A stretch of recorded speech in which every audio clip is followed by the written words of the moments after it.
dois faire ce live là.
Bonjour, bonjour, chers abonnés Guinée Apérage 224.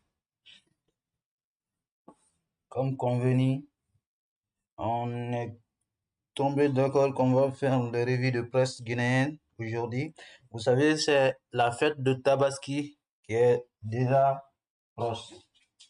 On est presque quelques jours. Nous allons faire voir ce qui est sur l'actualité actuellement. Nous allons voir l'actualité. Tiangelbourg Labé, un bœuf vendu à plus de 18 millions de francs. On dirait que les Monsieur Ba pensent que c'est pendant ces mois de Tabaski là qu'ils vont devenir riches. Comment est-ce qu'on peut vendre un seul bœuf à 18 millions? Là, c'est une autre chose. Nous allons voir l'article là. Et entre insécurité au Mali et pénurie de liquidités, vendeurs et acheteurs se bousculent. Bon, on va voir là, parce que là, c'est un peu curieux quand même. Lorsque c'est 18 millions, là, on dit un bœuf vendu à plus de 18 millions de francs guinéens, un bélier jusqu'à 8 millions à Tchangelbourg, l'un des plus grands parcs à bétail de la Guinée.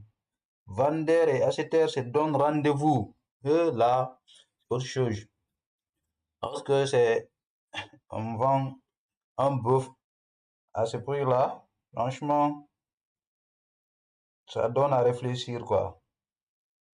Parce que c'est pendant les fêtes là que les bas et d'autres là profitent pour essayer à devenir riches. Ah ouais. Donc, l'une des plus grandes célébrations de calendrier musulman, mais le constat qui se dégage sur les lieux amers, les prix de bœuf, de mouton et de chèvres sont jugés exorbitants.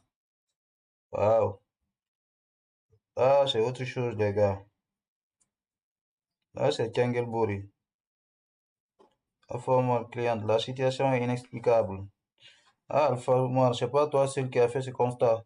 Si on regarde, on te vend à 1 800 000, 2 millions de francs guinéens, voire 2 500 000 ou 3 millions et plus. Ça, c'est des béliers. Incroyable.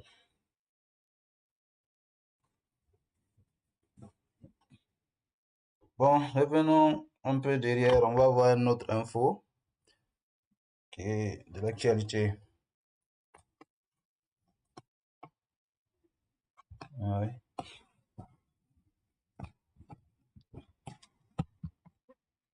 Mesdames et messieurs, nous sommes sur la revue de presse guinéen du 25 mai 2026. Voici l'actualité. Là, on a des annonces des travaux et des réparations sur la ligne Sanoya Matuto.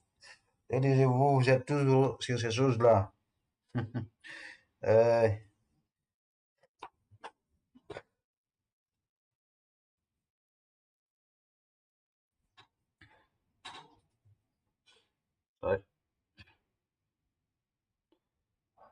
S'il vous plaît, tapotez et partagez le live. Nous allons chaque jour faire des lives pareils. Ouais. Nous allons parler de ce qui se passe dans le presse. Nous allons faire des tours de presse et les tours des réseaux, en plus savoir débattre ensemble sur l'actualité.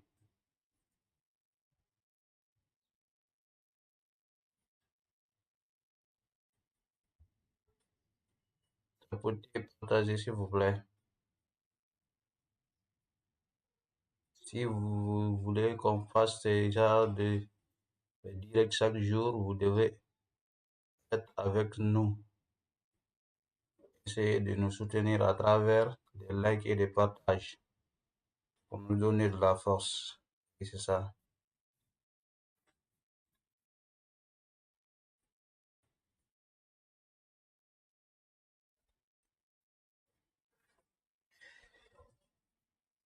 Bonjour et bienvenue sur les revues de presse guinéennes. Nous allons faire le tour des revues de presse guinéennes sur Guinée Affairs 224. Là, nous allons voir l'actualité. Vous savez, c'est la fête de Tabaski. Et maintenant, clients et vendeurs, tout le monde est en train de se bousculer. Si on voit ici l'article selon Guinée Matin, .com, à Tchangelbourg, Labé, un bœuf vendu à plus de 18 millions de francs. Mes frères, vous avez entendu ça? Allons voir l'article là, s'il vous plaît, parce que c'est intéressant. Selon Guinée Matin, à Tchangelbourg, l'un des plus grands parcs à bétail de la Guinée, vendeurs et acheteurs se donnent rendez-vous à quelques jours seulement de la fête de Tabaski. L'une des plus grandes célébrations, oui, ça c'est ça. Mais selon les vendeurs, cette flambée de prix et difficultés racontent sur la route, particulièrement les multiples tracasseries routières et la hausse. Ah là, c'est trop, hein? Comment est-ce qu'on peut vendre un bœuf à 18 millions? Franchement, là, c'est trop. Il faut que les vendeurs réfléchissent un peu. On ne peut pas vendre un bœuf à 18 millions. Ça, c'est trop, trop, trop, trop, trop. Trop pour la clientèle, pour les gens, surtout en ce moment-là, moment de difficulté comme ça. Comment est-ce qu'on peut vendre des bœufs en ce moment à 18 millions? Maintenant, on va être là à dire que c'est le gouvernement, c'est cela. Mais d'une part aussi, c'est la faute à nous parce que aujourd'hui, on voit des régions qui chassent les éleveurs. Quand tu parles, il y a plus, les éleveurs ne peuvent plus élever là-bas. Alors qu'un pays où il n'y a pas l'élevage, il n'y a pas d'agriculteur, mais où est-ce que ce pays-là peut aller jusqu'à parler de l'autosuffisance alimentaire? Hein? Parce que c'est les Blancs, on voit que l'État même finance des milliards à ces éleveurs-là. Hein? On voit ici en France, lorsque les éleveurs grèvent, qu'est-ce que ça donne? Hein? Les agriculteurs, on voit ça ici. Chaque fois, on voit ça là, dans les infos français. Maintenant, on va voir la population, ils vont dire, bon, toi, tu ne vas pas cohabiter ici. Tu vas aller dans ta région. Alors que chaque région a ses spécificités qui permettent à ces animaux d'avoir plus d'animaux dans cette zone-là. Mais ceci, c'est le peuple qui lui-même qui sache. C'est autre chose, hein? Bon, en tout cas, dans ces grands marchés à bétail des moyennes Guinée, vendeurs et acheteurs se retrouvent comme chaque année. Mais là, les prix sont exorbitants. On parle de 3 millions à 4 millions pour des béliers et 8 millions pour un bœuf. Cette situation, quand même, ça montre encore une fois à quel point le coût de la vie continue de peser sur les citoyens, hein. Beaucoup de familles veulent respecter la tradition de la tabaski, mais le prix du bétail devient presque inaccessible pour certains ménages. Entre les difficultés économiques et les problèmes sur les routes là, parce que nous constatons aussi beaucoup d'accidents. Franchement, il faut que les gens fassent doucement sur la route. Il faut qu'on fasse doucement sur la route. Vraiment. Regardons ici, insécurité au Mali. Vous savez aussi, le truc de Mali là, nous allons voir cette revue de presse. Entre insécurité au Mali et pénurie de liquidités, vendeurs et acheteurs de bétail vivent un calvaire à Kabylie. Vous savez, il y a beaucoup de personnes, leur bétail quitté au Mali pour venir. Tu vois, non? Maintenant, du fait qu'il y a l'insécurité là-bas, ça va jouer sur notre marché de bétail. Parce que nous, chez nous ici, les gens, les éleveurs, nos éleveurs passent leur temps vers la Sierra Leone. Vous voyez, non? Donc, essayons de voir ça. Vous voyez? Là, on va voir l'article là. Mhm.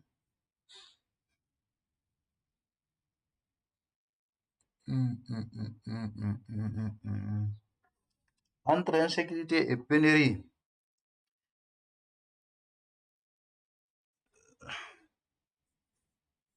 de liquidités, vendeurs et acheteurs de bétail vivent un calvaire à Kabylie. Ça, si. Non, franchement, c'est pas incroyable. Selon Mamadou Sall, marchand de bétail, il raconte sur place, qu'on l'a rencontré sur place, le prix est fortement augmenté cette année par rapport à 2025. Cette année, les prix des vaches sont considérablement augmentés. Les clients achètent, mais en se lamentant, les maladies qui frappent les animaux en brousse provoquent énormément de pertes. Car les bêtes meurent avant même l'arrivée d'un vétérinaire, les vendeurs sont obligés d'augmenter les prix pour compenser, explique-t-il. Donc là, on voit que le problème ne vient pas aussi de ces éleveurs. Lorsque tu deviens éleveur, maintenant, il y a des trucs des maladies qui menacent, des maladies qui viennent tuer le bétail. Certains bétails, il y a avoir des pertes. Donc, c'est les bétails qui ont survécu. Donc, c'est sur ces bétails-là tu vas facturer beaucoup pour pouvoir regagner l'argent que tu as financé pour tous ces bétails. Donc, ça aussi, c'est difficile. On dit que les animaux viennent de plusieurs régions du pays, comme de l'Abétélémie de Gawa, Kissidougou ou encore de Guinée forestière. Mais le transport coûte extrêmement cher aussi. Pour acheminer une seule vache de Kissidougou à Conakry, il faut débourser environ 270 000.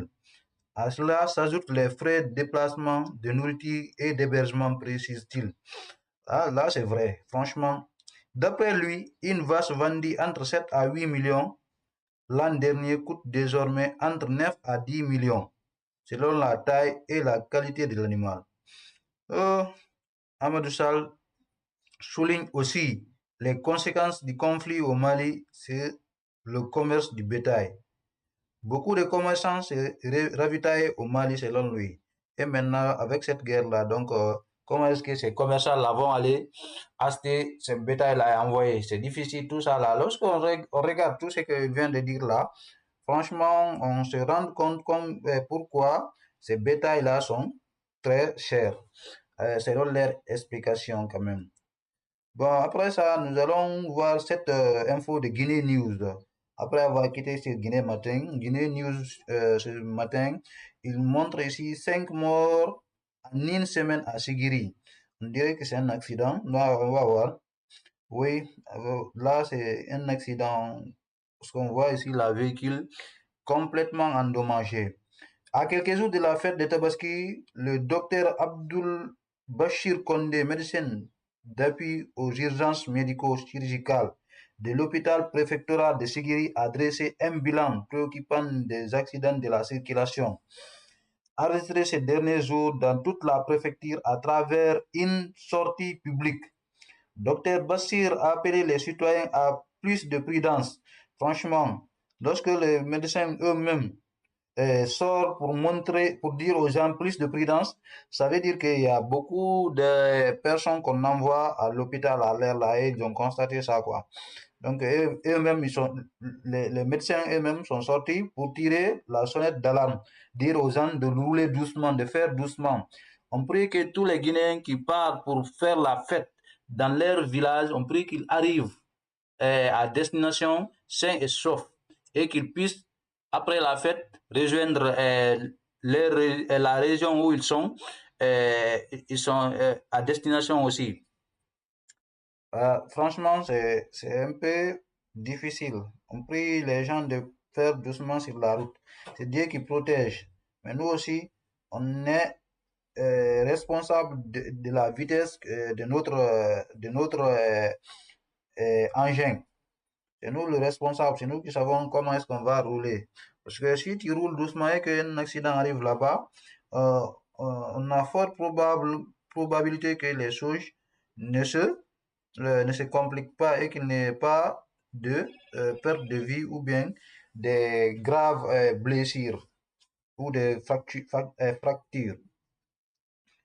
Il dit le premier accident mortel s'est produit sur la route de Bamako, où deux vendeuses venues de Conakry, identifiées sous le nom de Aïcha et Fatou, ont perdu la vie.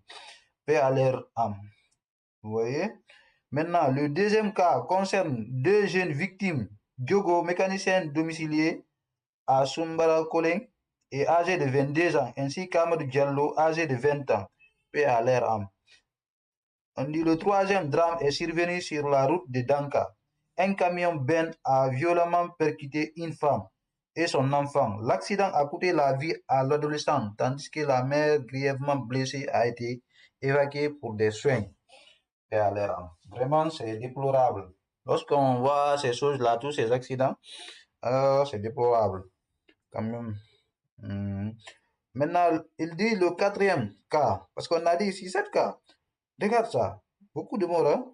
Le quatrième cas mortel a été signalé sur la route de Bouré et implique Moussa Traoré, élève âgé de 22 ans. Un autre accident particulièrement tragique a coûté la vie à Djené Doumbouya, ménagère résident à Soukra D. Elle laisse derrière elle 3 enfants, dont 2 garçons. Franchement, paix à l'air. Ça fait pitié quand même. Vraiment, ça fait pitié. Lorsque tous ces âmes-là sont cueillies par faute des accidents. Toutes ces personnes sont décédées par la faute par des accidents. Parfois, c'est la faute des conducteurs. Parfois, c'est la mauvaise dégradation de la route. Tout ça là, c'est pas facile. Maintenant, selon le docteur Bachir Kondé, les principales causes de ces accidents restent l'indiscipline dans la circulation, le non-respect du code de la route et les comportements imprudents de certains usagers. C'est de ça qu'il s'agit. Vous voyez? Il a toutefois salué les efforts et déployés ces dernières années pour renforcer le dispositif de sécurité et de secours dans la ville de Sigiri. Donc après ça, il dit que bon, le gouvernement est en train de faire le nécessaire pour que à Sigiri, pour qu'il puisse avoir des interventions rapides en cas d'accident. Donc les Sigirika, on vous demande, est-ce que ce que le docteur avance là sur ce point-là, qu'est-ce que vous en dites? Est-ce que tel est le cas? Et si tel n'est pas le cas, vos revendications, faites vos revendications dans les commentaires pour que on puisse savoir ce qui se passe actuellement là-bas. On prie que les choses passent bien. Ouais. On dit ici, Conakry, Guinée News, selon Guinée News, Conakry, l'émouvante retrouvaille entre une Guinéenne et son bébé. On dirait qu'elle était séparée de son bébé. On va voir ce qu'il y a là-bas. Après plus d'une année de séparation, une année, la petite Souma, Sabina Sergeva, âgée de 18 mois, a finalement retrouvé sa mère à Conakry. L'enfant vivait à Biélorussie. Comment est-ce qu'un enfant de 18 mois peut vivre à Biélorussie sans sa maman? On dit depuis l'expulsion de sa mère vers la Guinée, donc Biélorussie aussi, eux aussi, ils peuvent expulser des Guinéens. Franchement, la suite d'expiration de ces documents de séjour, donc ces documents étaient expirés Donc, comment est-ce qu'on peut maintenant l'expliquer du fait que ces dossiers sont expirés et laisser l'enfant là-bas, un bébé de 18 mois? Ce retour a été rendu possible grâce à plusieurs mois de démarches diplomatiques engagées par les autorités guinéennes. Donc, les autorités guinéennes n'ont ménagé aucun effort pour que cet rapatriement soit possible. Vraiment, c'est une bonne chose. C'est une bonne chose et on dit merci à l'autorité sur ce point-là. Le rapatriement du bébé a été coordonné par le ministre des Affaires étrangères et le ministre de la Promotion féminine de l'enfance. Donc, M. Maurice Sanda, le ministre des Affaires étrangères, là, il a bien joué, il a bien travaillé. Au lieu de partir aux États-Unis et négocier là-bas pour qu'on rapatrie des Guinéens pour qu'ils puissent décrocher des contrats, ou bien pour que l'État américain puisse les soutenir, et là, c'est ce qu'il faut faire. Voilà des choses qu'il faut faire. Au lieu de faire pleurer des familles en rapatriant des jeunes immigrés qui sont sortis pour se battre, pour sortir de la misère quand même.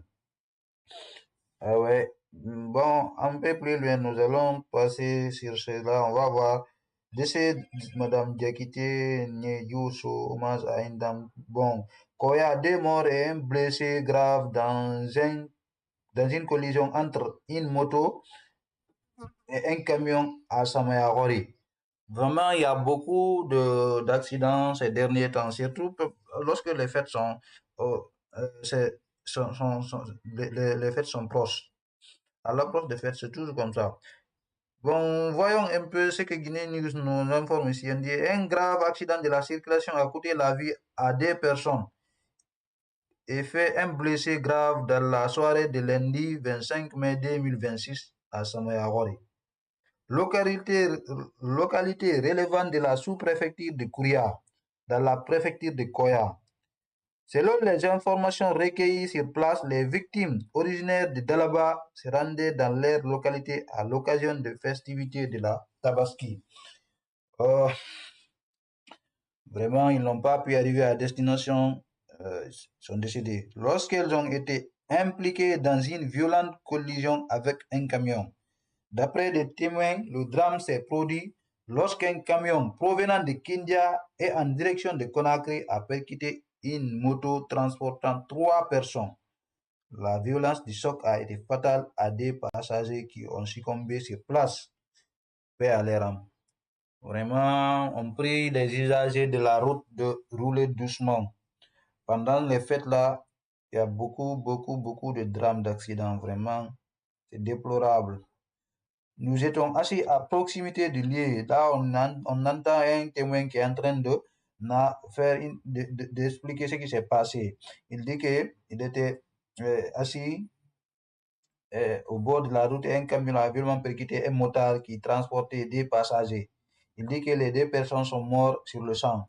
Il dit que le conducteur de la moto a tenté d'éviter l'impact, mais il n'a pas réussi. Vraiment, tu vois, il dit qu'une troisième personne a été grièvement blessée avant d'être évacuée à l'hôpital. On lui souhaite prompt rétablissement, lui, comme lui, il est blessé. Et est confié un témoin, Ibrahim Ba. Il dit que l'émotion reste vive parmi les proches des victimes. Vraiment, c'est émouvant quand même. Paix à leur âme. D'après cette revue de presse de Guinée News, nous allons voir ces revues de presse de mosaïqueguinée.com. Il dit usurpation diplomatique et trafic d'êtres humains en Sierra Leone. Un réseau criminel de Guinéens démantelé. Ah, si vous partez dans les pays des personnes, des gens, pour faire des choses n'importe comment là-bas, ça, c'est déplorable. On va voir ce qui se passe au niveau de Sierra Leone.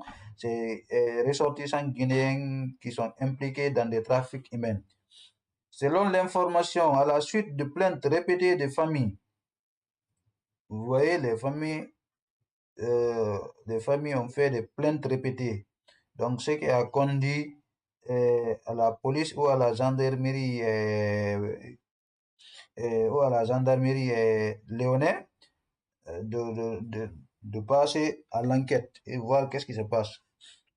Maintenant, il dit dans la ville de Makeni, celles-ci ont révélé l'existence d'une villa frauduleuse présentée comme ambassade de Guinée. Donc, une villa présentée comme ambassade de Guinée. Donc, c'est pas l'ambassade de Guinée, mais le villa est présenté comme l'ambassade de Guinée, quoi. Ok, utilisé par des individus se faisant passer pour des diplomates guinéens accrédités. Là, c'est incroyable. Ces gens-là se font passer pour pour des diplomates aussi là-bas dans le pays des gens. Donc, c'est autre chose, quoi. Euh, Selon nos informations, le réseau exploiterait notamment les activités liées à Kinet comme outil de recrutement. Bang, bang. Et vraiment, moi, lorsque j'entends le mot Kinet, dans quoi que ce soit, c'est mon cœur qui bat. Parce que, de toute façon, les individus qui sont dans Kinet là, c'est des menteurs, c'est des manipulateurs. De toute façon, ils sont quoi? Tout le monde actuellement connaît c'est que Kinet, c'est que quand quelqu'un commence à mentir seulement, dire que tu vas avoir des milliards dans une chose, tu vas comprendre, il parle de Kinet. C'est des vrais malhonnêtes. Vraiment. Et puis, c'est une organisation tellement organisée, tu vas voir même leur publicité dans des grandes cérémonies au monde. Même si lorsqu'il y a il y a parfois des grands matchs de foot qui jouent, tu vas voir le logo de Kinet qui va défiler sur les plaques de foot, sur les plaques à l'extrémité. C'est-à-dire tellement qu'ils sont influents, tu vois. Mais la réalité qui est derrière ça, c'est une autre chose. Nous allons continuer à savoir qu'est-ce qui s'est passé à Sierra Leone. Et maintenant, notamment l'activité liée à Kinet comme outil de recrutement et d'extorsion du fonds auprès des jeunes Guinéens en quête d'émigration vers le Canada, les États-Unis et l'Europe. On apprend que les autorités sierra-léonaises, en collaboration avec l'Interpol, vous entendez très bien, avec l'Interpol et la Turquie, ont interpellé plusieurs membres clés. Ah, c'est pas une petite bande, hein? Mamadi Kondé arrêté à Makeni, locataire de la villa frauduleuse. Mahmoudou Diawara interpellé à Béo, je ne sais pas c'est où Béo. Et Kaba Konate dit Kabake, également arrêté à Béo. Ok. Ces derniers ont été transférés à Conakry le 22 mars 2026 et sont actuellement à la disposition de la direction centrale de la police judiciaire. Donc, ces ressortissants guinéens qui se font passer pour des diplomates guinéens et qui font des travaux là-bas illicites, des blanchissements de capitaux, qui escortent, sont en train d'escroquer des gens. Soi-disant, eux, ils font voyager des gens parce qu'ils sont fait passer pour l'ambassade de Guinée en Sierra Leone, quoi. Maintenant, ils ont été arrêtés par l'Interpol et déférés en Guinée. Donc, les Léonais les ont déférés en Guinée et donc c'est une bonne chose. Enfin, une lettre officielle de la TOKIS, mars 2026, a signalé l'arrestation de 25 ressortissants guinéens supplémentaires, 25 maintenant, supplémentaires, sans parler des autres là, d'escroqueries liées à des faux programmes de voyage vers l'Australie et le Canada. Bon, vous qui cherchez des voyages faciles, faites attention. Faites attention à chercher des voyages facilement à voyager. Vous voyez comment ça se passe? Les gens-là se font passer pour des agences de voyage. Maintenant, ils escroquent des gens, soi-disant, on va te dire, tu vas voyager en Europe, tu vas voyager au Canada, tu vas voyager par-ci, par-là. Donc, faisons attention. Bon, après cela, nous allons essayer de passer à une autre revue de presse. Ok. L'affirmation d'engagement pour la paix, la stabilité et l'interrogation. On passe. Kindia Mamou, un interminable bouson signalé à l'instant. Bon, on va essayer de voir ce qui se passe au niveau de Kindia Mamou parce que avec ces bouchons-là. On sait que c'est à l'approche des fêtes, c'est toujours ça. Surtout sur le Kindia Mamoula. Maintenant, qu'est-ce que Guinée News nous dit? C'est Guinée News nous dit à quelques jours de la célébration de Eid al-Kabir, l'axe reliant Kindia à Mamoun connaît un important embouteillage, notamment dans la sous-préfecture de l'Insan. Donc, dans la sous-préfecture de l'Insan, il y a tellement d'embouteillages sur ces zones-là, ce que Guinée News nous apprend ici. Donc, vous qui sont sur les routes et qui sont dans des bouchons à ce niveau-là, dites-nous dans les commentaires comment est-ce que ça se passe. On espère que tout va bien se passer parce que c'est juste un événement de quelques jours ou semaines et c'est fini. Donc, que Dieu protège toute personne qui est sur la route. Il dit sur plusieurs kilomètres, véhicules personnels, taxis, minibus et camions avancent difficilement dans un trafic devenu presque paralysé par endroits. Donc, lorsque le trafic est complètement paralysé, on sait que c'est comme ça que ça se passe. Les véhicules avancent lentement, doucement, mais bon, on fait comment? Il dit, comme chaque année à l'approche de la fête, de nombreux citoyens quittent Conakry pour rejoindre leur famille dans les différentes régions de l'intérieur du pays. Ah oui, vous savez, à l'heure là, certains là, ils ne partent au village que fête par fête. Ouais. C'est par fait que certains partent à Conakry, pardon, dans leur village natal. C'est ça. Ne les voient qu'aller pendant, pendant les fêtes. Mais bon, c'est une bonne chose aussi. Parfois, il faut aller dans les villages, aller voir, aller faire la fête, profiter. Bonne route à tout le monde. Il dit à l'INSAM, plusieurs voyageurs dénoncent des longues heures d'attente, la fatigue ainsi que la difficulté liée à l'intensité du trafic, la forte affluence observée. Bon, il dit la forte en partance pour Mamou, afin d'y célébrer la Tabaski en famille, Salimatou Kamara raconte les difficultés rencontrées durant le trajet. Donc là, c'est un témoignage de Salimatou Kamara qui dit combien de fois la route est difficile. Bon, on prie que vous, Salimatou Kamara, vous puissiez arriver à destination sain et sauf et se retourner aussi bien dans de bonnes conditions. Là, Sili National. Oh, on va voir Sili National de Guinée. Aïe, Bolanta de Guinée. On va parler un peu de Sili National. Vous savez que le sélectionneur Polo Diarté publie sa liste de 25 joueurs. Et voilà. Donc, on va voir la liste. C'est que on parle de Sili National. La Guinée va affronter en amical l'Irlande du Nord et le jeudi 4 juin 2026 à la Linéa de la Conception en Espagne. En prélude à ce match, le sélectionneur du Sili National, Polo Diarté, a convoqué un groupe de 25 joueurs. Vraiment, on prie que, bon, Sili National est en train d'organiser, à faire des matchs amicaux pour voir le niveau de l'équipe. On prie que pour que cette année-là, on puisse aller à la Coupe d'Afrique. Pour qu'après la Coupe du Monde là, nous aussi, Coupe d'Afrique prochaine, on puisse participer. Et vraiment, quand on regarde la Guinée, un pays réputé pays de football. Parce que franchement, moi, la Guinée que je connais, c'est un pays de football. Le Guinéen aime le foot. Le Guinéen aime le football, vraiment, vraiment, vraiment. Mais ces dernières années-là, Dieu ne nous a pas donné une bonne staff. Parce que c'est comme ça que je vais dire.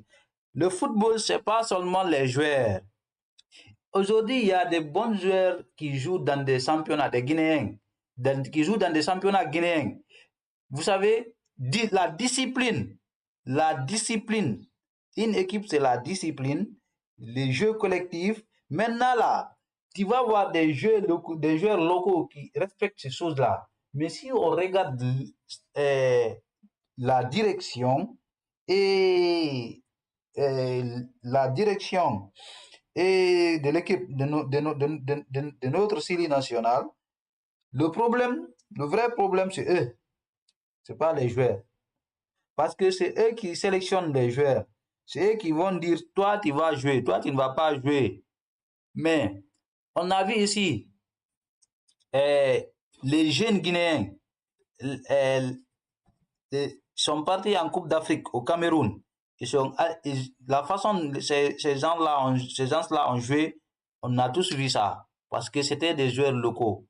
Donc, ils jouent avec l'engagement. Avec l'engagement, ils donnent corps et âme, hein, dans l'équipe pour que le pays pour que l'équipe puisse gagner. Donc c'est ça. Mais on va voir aujourd'hui dans Chili, on va chercher quelqu'un qui joue au Monaco, quelqu'un qui joue dans des championnats français, ou bien quelqu'un même qui joue dans des championnats d'Arabie Saoudite, qui sont dans des clubs qui ne brillent pas. Ils vont te chercher là-bas, ils vont laisser les locaux. Maintenant, ces joueurs-là, tous qu'ils vont réunir, certains vont venir, certains là tellement qu'ils sont indisciplinés, ils sont plus riches que l'entraîneur en question. Donc l'entraîneur ne peut même pas leur parler autrement. Hein? Donc si l'entraîneur ne peut pas parler, ne peut pas dire certaines choses là sur un joueur, tellement que il est riche, il est, il est riche, indépendant, hein? Quand il vient dans l'entraînement, c'est dans des véhicules, n'importe. Tu vois tout ça là. Donc, c'est déplorable. Il faut qu'on nous comptons sur les joueurs locaux guinéens aussi. Parce qu'on a vu ce qu'ils sont capables. En tout cas, ils sont partis en Cameroun durant les chants là. Durant les chants qui étaient au Cameroun. On a vu ce qu'ils ont fait. À chaque fois, les locaux guinéens ici battent des équipes des pays limitrophes. Ouais. Si tu entends Sénégal bat Guinée à chaque match, c'est que ce n'est pas les locaux guinéens. Parce que les locaux, tous les locaux guinéens, à chaque match qu'ils affrontent le Sénégal ou Mali, on voit ce qui se passe. La plupart, c'est eux qui gagnent. Je ne dis pas que les locaux sénégalais ne les gagnent pas, mais ce qui gagnent de plus, si on regarde le score, si on regarde les scores, c'est les Guinéens locaux qui gagnent plus de matchs par rapport aux Sénégalais locaux. Maintenant, pourquoi nos championnats guinéens là, on ne prend pas les joueurs qui sont là-bas, on leur dit de partir jouer. On amène ceux-là. Parce que ceux-là, si on les amène, vraiment, ils vont donner corps et âme. Regardez autant de feu Ahmed Sékou Touré, paix à son âme, le président Sékou Touré, la façon dont il faisait, ce qui a permis à la Guinée, en ce moment, de participer et d'aller jusqu'en demi-finale ou finale. Parce qu'on a joué contre le Maroc la finale et on était les favoris. Ce qui s'était passé selon l'histoire et selon ce que nous voyons, on a vu que les Marocains avaient quitté la stade lorsque la Guinée les a menés 1-0. Et donc ils sont revenus, rentrés, ils ont joué et ils sont sortis 1-1, ce qui a permis à Maroc de gagner leur premier titre. Vous savez, tant de Sékou Touré, ça ne rigolait pas. Ça ne rigolait pas. Vous partez, vous jouez, vous revenez. Vous ne vous donnez pas corps et âme pour que l'équipe guinéenne gagne. Vous revenez, c'est autre chose. Maintenant, regardons le nom des joueurs sélectionnés. Il dit Silla Soumaïla, Stade de Reims. Tu vois, non? Lui, il joue à Stade de Reims. Silla Soumaïla, Kamara Mohamed, Kotoko, il joue au Ghana. Keita Mori, Afia Guinée, c'est bien. Les défenseurs, on a Konaté Mori, qui joue à Belgique, dans un club qui s'appelle Michelin. Et Allah. Souma Mohamed, Siris, il joue à Suède. Maintenant, moi, je ne dis, c'est pas pour dénigrer ou bien saboter les joueurs là. Non, non. Vraiment, moi, je préfère qu'on mise sur les joueurs locaux. Les joueurs qui jouent dans le championnat guinéen. Je vous assure, ils vont donner corps et âme. Ah oui. Ils disent, défenseur, toujours sur la Sekou Oumar, Ado Deng Ag. Il joue aux Pays-Bas. Regarde, lui, il joue aux Pays-Bas. Hein? Sissé Mohamed, il joue à Strasbourg, France. Kamara Abouakar, Metalabouze, Roumanie. Ah, ça, c'est des noms de clubs que nous, on ne connaît même pas. Ndi Kamara a lancé Mangare, il joue à Guinée, lui, c'est bien. Bon. Donc, il faut donner beaucoup de sens à ce joueur-là. Milieu de terrain, il dit Aïdara Mohamed Sherif, Sonderji, il joue à Danemark.